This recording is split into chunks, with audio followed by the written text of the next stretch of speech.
만약에 사춘기 아이와 되게 멀어졌다, 문제가 생겼다, 이럴 때 회복하는 법을 알려드릴 텐데 죽어야 돼요. 죽을 힘을 다해야 돼요. 쉽게 안 돼요. 엄청 오래 걸려요. 엄청 오래 걸리실 거예요. 그러니까 뭐 여러분이 초등학교 2학년이나 3학년부터 걔한테 막 푸시를 가했던 그 세월에서 애가 이렇게 됐으면 한 6년 그러신 거잖아요. 6년 걸려요. 그 세월만큼 걸려요.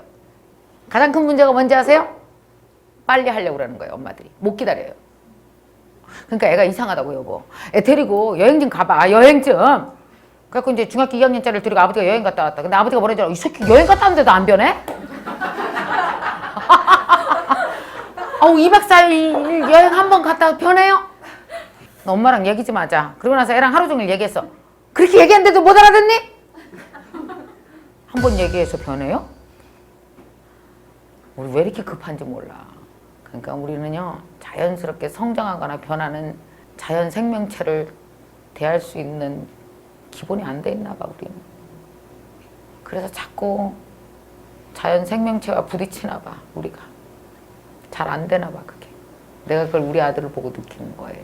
지금은 이제 우리 아들은 아주 상태 좋아졌다 그랬잖아요. 일본에서 공부하고 있는데 지금 이제 대학교 1학년 들어가서 이제 1년을 지냈거든요. 아, 너무 잘해요. 너무 잘하고, 잘하는 게 뭐냐면은 이런 얘기를 하거든요. 엄마, 나 요새 엄마 강의 본다?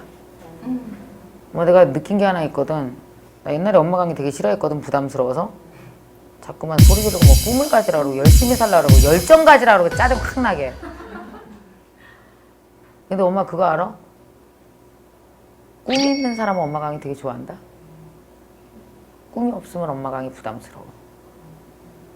그래? 근데 너 왜 엄마 강의 맨날 들어? 꿈이 생겼거든. 그런 애가 아니에요. 1층도 아니고 2층도 아니고 지하 10층에 있었던 애라고요. 학교 안 가는 거 일상이고요. 소리 지르고 미쳐 날뛰고 병원 끌고 가고 이상한 헛소리 하면서 뭐 귀에서 이상한 소리 들린다고 맨날 나한테 말도 못하게 힘들게 지냈거든요. 그러니까 오죽했으면 자퇴를 했겠어요. 근데 자퇴하길 잘했어요. 잘못하면 퇴학당할 뻔했으니까. 출석일수 모자라서. 걔가 굉장히 힘들었었는데 지금은 너무 많이 달라진 거예요. 그 이유가 뭐냐면 나한테 우리 아들은 무진장 고마워하죠. 엄마 때문에 이렇게 된 거 안다고. 그게 뭐냐면 내가 걔한테 한 짓이 뭐냐면 잔소리한 게 하나도 없어요. 기다렸어요. 자퇴하고 나서도 집에 누워있으면 맨날 칭찬했어요. 밥 잘 먹네. 똥 잘 싸네. 잘 잤다. 우리 강아지 맨날 이러고. 그 뭐냐면 아이한테 가장 필요한 게 뭔지 아십니까? 나락으로 떨어졌을 때 세상 모든 사람들이 날 찌질하게 생각하고 날 못 믿어도 날 믿어주는 한 사람만 있으면 다시 시작하거든요. 내가 우리 아들 믿어줬거든요. 진짜 믿어줬어요. 넌 잘 될 거다. 잘할 수 있다. 걱정하지 마라. 그리고 1, 2년 정도 늦는 거 아무 문제 아니다. 아무 문제 아니다. 그러면서 너 하고 싶을 때까지 기다리자. 그러면서 마음에서 네가 움직일 거야.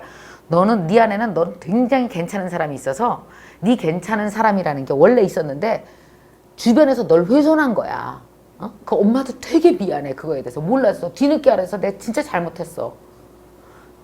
사춘기 아들과 대화하는, 아이와 대화하는 첫 번째 방법은 사과하는 거예요. 영호는 동급이라 그랬지? 그죠? 나이는 30살 어리지만 나하고 동급이에요. 영혼 대 영혼으로 미안하다고 말해주는 거예요. 너 되게 괜찮은 애인데 미안해. 거기부터 회복되는 거거든요. 근데 미안해라는 말을 한 번 하면 애들이 안 들어요. 우리가 여태까지 한 짓을 생각해봐. 너 학원 갔다 왔어? 너 왜 또 안 갔어, 이 새끼야? 너 왜 그러니 도대체 애가? 이런 말을 얼마나 많이 했겠어요? 그 횟수만큼 미안하다 그래야 돼요. 그러려면 한 2년간 미안하다고 해야지 간신히 얘기할 거예요. 이게 아주 쉬운 게 아니야. 돛 닦는 거예요. 그래갖고 계속 미안하다 그래서 이제 애가 계속 미안하다 그러면 이제 나를 믿어주기 시작해. 중요한 건 내가 걔를 믿는 게 아니라 걔가 나를 믿기 시작해야 돼요. 걔가 나를 믿기 시작하는데 상당히 오래 걸려요. 걔가 수없이 우리 엄마는 나를 바보로 할 거야. 우리 엄마는 나를 찌질하게 할 거야. 엄마는 날 못 믿어. 엄마는 날 못 믿어가 우리 엄마는 날 믿어까지 가는데 얼마나 오래 걸리는지 아세요? 한두 번에 뭐 여행 한 번 갔다 오고 밥 한 번 먹고 얘기해서 되는 게 아닌데 언제 자녀를 포기하는지 아세요? 내가 한 달을 얘기를 했거든요. 미안하다고도 했고. 내가 안 변해요? 한 달 갖고 되냐? 왜 이렇게 빨리 포기해? 내 새끼인데 끝까지 하라고요. 비굴하게 질질 끌려가면서. 사춘기 아이에 대한 엄마의 태도는 비굴해야 돼요. 감히 고개를 들려고 생각도 하지 말라고. 괜찮아, 엄마가 사랑해. 아, 그랬구나. 이걸 계속해야 돼. 몇 년을. 얼마나 토할 것 같은지 아세요? 일어났어? 밥 먹어. 그래 그래 잘했다. 아니 괜찮아 엄마는. 아유 잘했다. 하고 나면요 막 가슴에서 열불이 나. 막 죽을 것 같아. 그럼 내가 어딜 가는지 아세요? 베란다로 나가요. 주차할 수가 없어서.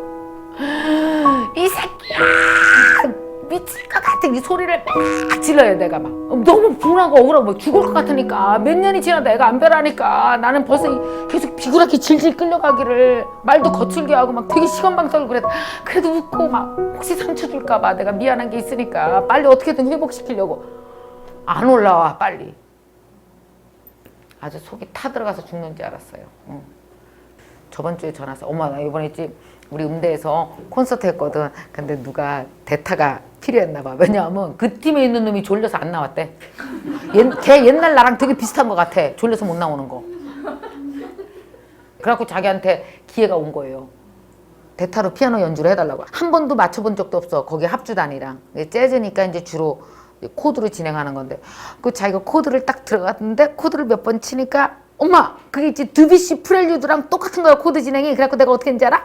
드뷔시 프렐류드로 갔다가 살짝 재즈로 빠졌다가 클래식과 재즈로 왔다 갔다 하면서 막 쳤다. 그랬더니 막 사람들이 박수치고 난리가 났어.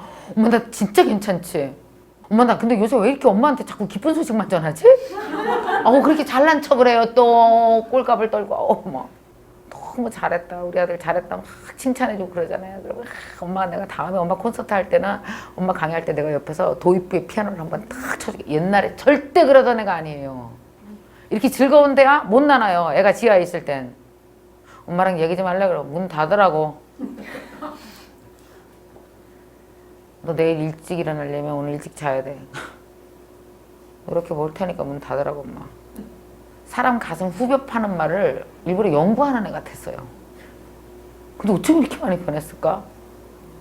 내가 우리 아들한테 이걸 못 봤으면 나 엄청 불행할 뻔했구나. 나 진짜 5년간 내 비굴하게 겨댕긴 거 너무 잘했구나. 물론 베란다 가서 토할지언정 그걸 참아내길 진짜 잘했구나.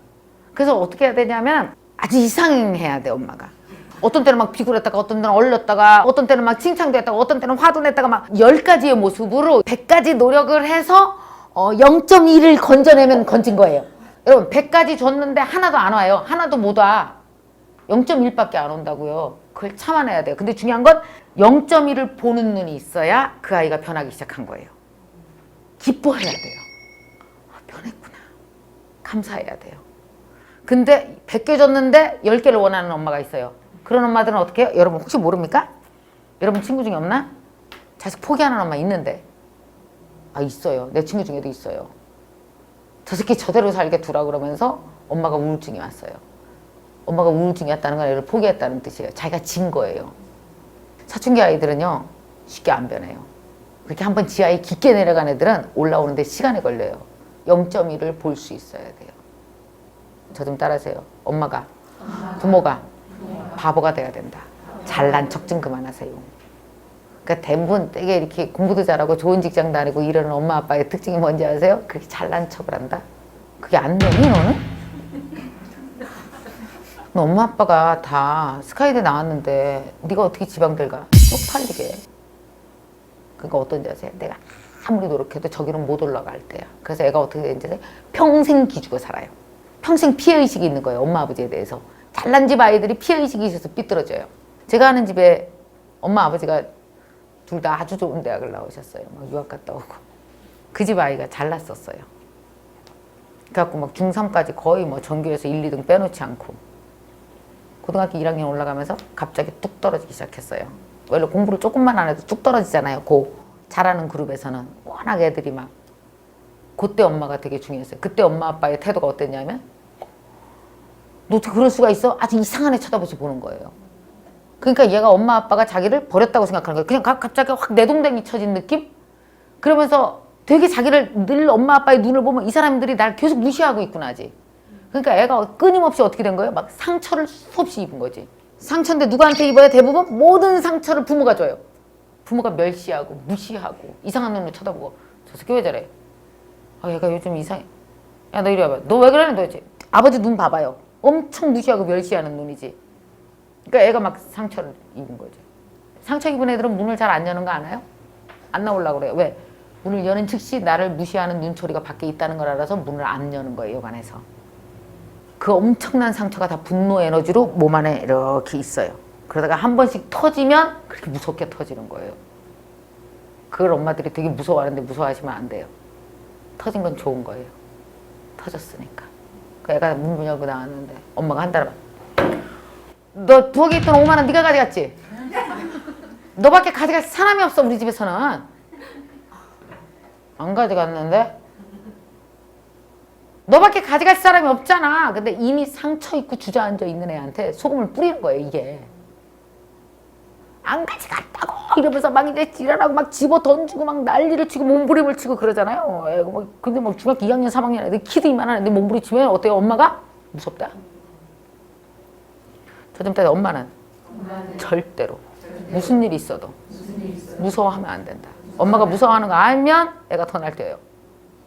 그래봤자 내 뱃속에서 나왔어 이 새끼야. 너 도로 뱃속으로 집어 넣을 거야 하는 기세로 무조건 안고 뒹굴어야 돼요.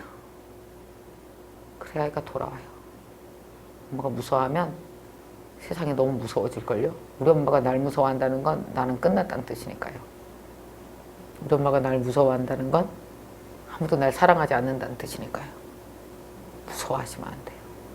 그래서 엄마는 용기 있고 강해야 돼요. 무서워하면 안 돼요. 끝까지. 제 친구 중에 제가 아는 사람 중에서는 그래갖고 아버지가 아들을 데리고 이제 어디 여행을 간 거예요.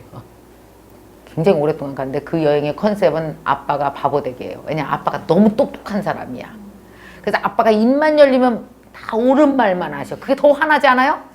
아까 5만 원에도 애가 상처 입는데 옳은 말까지 해? 어? 지가 했어도 승질 났는데 못한 걸 얘기해봐요. 더 상처받지. 아빠가 틀린 말 했냐? 옳기 때문에 더 화가 난다고. 그만 좀 잘난 척 하시라고.